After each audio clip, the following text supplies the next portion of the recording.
Iginiit po ni Attorney Israelito Torion na hindi mapipigilan ng Immigration Lookout Bulletin Order ang posibleng pagbiyahe ni Senator Ronald Bato de la Rosa papuntang ibang bansa.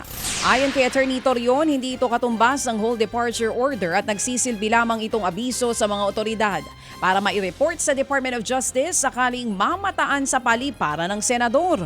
Tanging kautusan lang daw mula sa korte ang maaaring magbawal sa isang individual na umalis ng bansa kapag may natukoy ng probable cause. Pero tiniyak ni Torion, hindi aalis ng Pilipinas si De La Rosa dahil mahal na mahal daw niya ang bansa.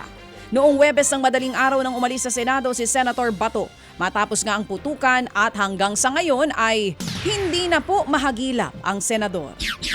Samantala, ayaw na daw tanggapin ng Senado ang sabina para sa mga CCTV footage noong nagkaputukan sa loob po ng Senado. Ayon po yan kay Ombudsman Boying Remulla.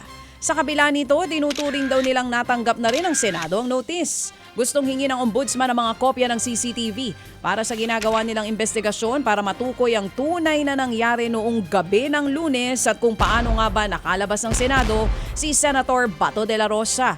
Pinabulaan na naman po ng Senate Office of Sergeant at Arms o OSAA ang mga ulat na wala daw available na CCTV footage sa second floor ng Senado.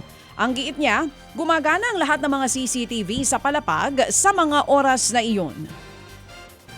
Bukod naman po sa sabina para sa mga kuha ng CCTV, hindi rin tinanggap ng Senado ang suspension order ng Ombudsman laban po kay Senate Sergeant at Arms, Mau Aplasca.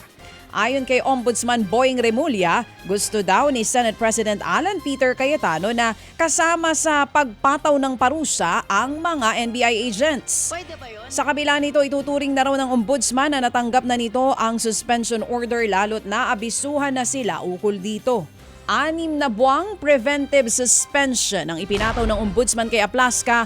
Kasunod po yan ang pagpapaputok nito sa nangyaring barilan sa Senado noong Mayo 13. Samantala, nakauwi na po sa Pilipinas ang 2 Pilipinong tripulanteng nasugatan sa drone attack ng Iran sa Strait of Hormuz. Sinalubong po sila ng kanilang pamilya at ng mga tauhan ng Department of Migrant Workers sa DMW sa NAIA Terminal 3.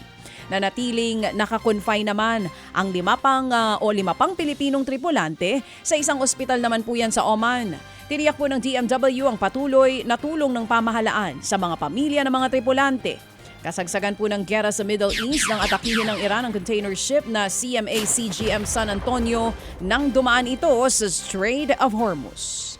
Mga kapatid, patuloy po kayong tumutok sa 105.9 True FM para sa totoong balita, impormasyon, music and entertainment. Mag-subscribe sa aming YouTube channel at podcast at sundan nyo kami sa Facebook, Instagram, X at TikTok sa True Network PH. Bisitahin din po ang aming official website, truefm.ph. At panoorin din kami sa True TV Signal, Channel 19. Kami po ang 105.9 True FM.